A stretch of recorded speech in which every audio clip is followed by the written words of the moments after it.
बचे हुए चावल से आज के इस नाश्ते में सॉफ्टनेस इतनी अच्छी आती है कि जब कभी हल्का फुल्का खाने का मन करता है तो एक रात पहले ही मैं खाने में थोड़ा ज़्यादा चावल बना के रख देती हूँ, जिससे कि ये पौष्टिक और कम घी तेल का नाश्ता सुबह सुबह बनाकर तैयार कर सके।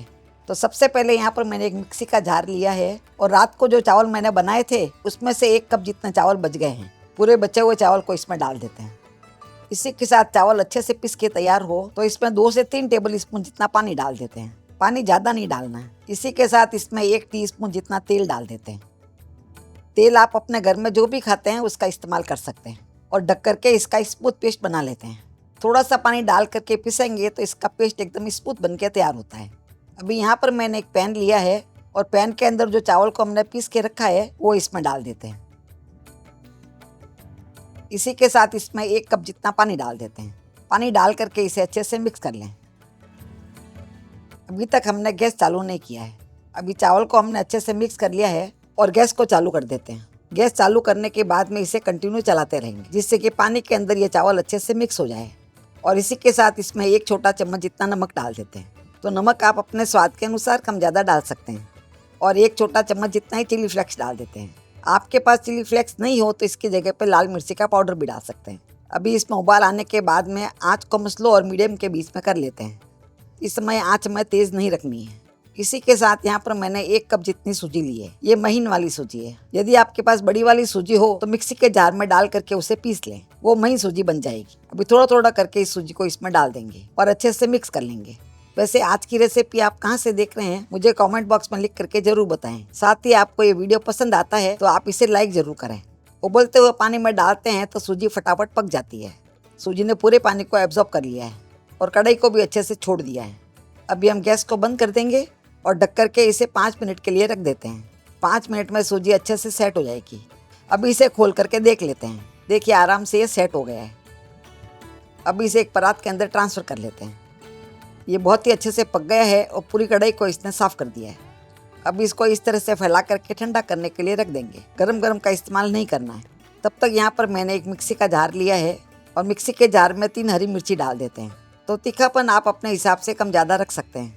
इसी के साथ मैंने आधा इंच जितना अदरक का टुकड़ा लिया है। इसको भी मैंने साफ धो लिया है और छील भी लिया है। इसको भी बड़ा बड़ा काट के इसमें डाल देंगे। आधा छोटा चम्मच जितना मैंने काला नमक लिया है, ये इसमें डाल देते हैं। और 1 छोटा चम्मच जितना मैंने शक्कर लिया है, ये शक्कर इसमें डाल देते हैं। और आधा छोटा चम्मच जितना जीरे का पाउडर डाल देते हैं। यदि आपके पास जीरे का पाउडर नहीं है तो आप साबुत जीरा भी डाल सकते हैं। अब यहाँ पर मैंने 1 मुट्ठी जितना हरा धनिया लिया है। हरे धनिया को साफ धो करके इसमें डालें। यदि हरे धनिया के डंठल कच्चे हो तो डंठल भी इसमें डाल सकते हैं।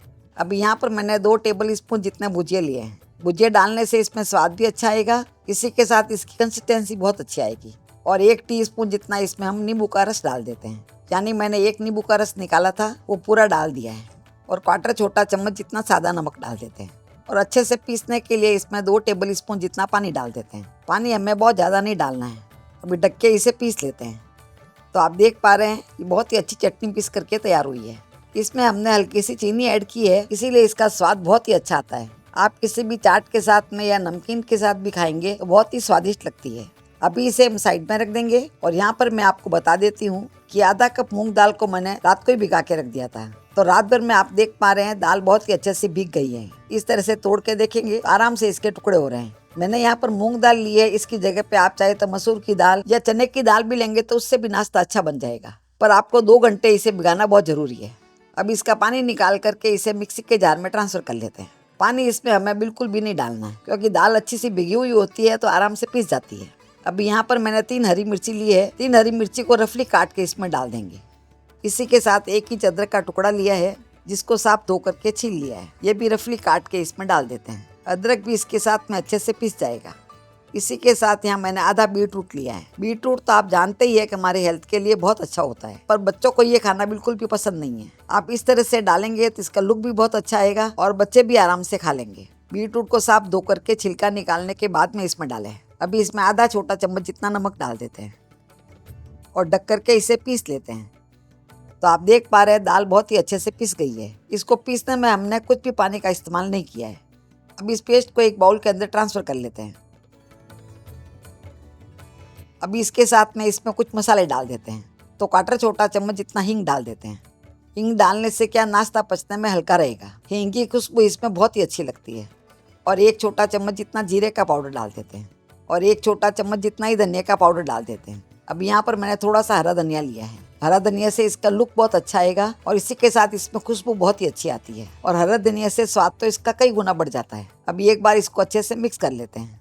अभी इसमें 1 टेबल स्पून जितना बेसन डाल देते हैं। बेसन हमें ज़्यादा नहीं डालना है, सिर्फ 1 टेबल स्पून जितना ही डालना है और बेसन को इसमें अच्छे से मिक्स कर लेना है। ये एकदम परफेक्ट घोल बन गया है। घोल इसी तरह से गाढ़ा होना चाहिए। अभी साइड में जो हमने सूजी को पका के रखा था वो भी ठंडी हो गई है और हल्की हल्की गर्म है। अभी इसे एक बार गूंद लेते हैं। जैसे आटा गूंद के तैयार करते हैं उसी तरह से गूंदना है। सूजी को अच्छे से पका लेते हैं तो इसका आराम से डो बन जाता है। पर पानी के रेशियो का आपको बराबर ध्यान रखना है। पानी का रेशियो हमारे हिसाब से डालेंगे तो आपके घर में एकदम परफेक्ट ही बनेगा। इस तरह से हमने आटे को गूंद लिया है और आप देख पा रहे हैं आटा बहुत ही अच्छे से बना है। इसी तरह से स्मूथ होना चाहिए। अभी इसका हम लोई तोड़ लेते हैं। ज़्यादा बड़ा बड़ा नहीं तोड़ना है। 1 कप के अंदर 4 लोई बन जाएगी। यहाँ पर मैंने 4 लोई बना ली है।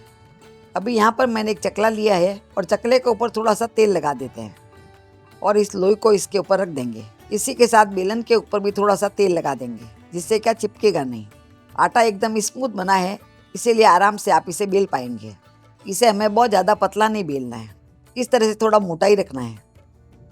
अभी साइड से इसको काट लेते हैं और जो बचा हुआ है इसको हम वापस आटे के अंदर मिक्स कर लेंगे और दूसरी साइड से भी इसी तरह से काट लेंगे। अभी जो हमने दाल का पेस्ट बना के रखा है वो पेस्ट इसके ऊपर डाल देते हैं। पेस्ट हमें बहुत ज़्यादा नहीं डालना है, थोड़ा सा डालना है और इस तरह से फैला देना है।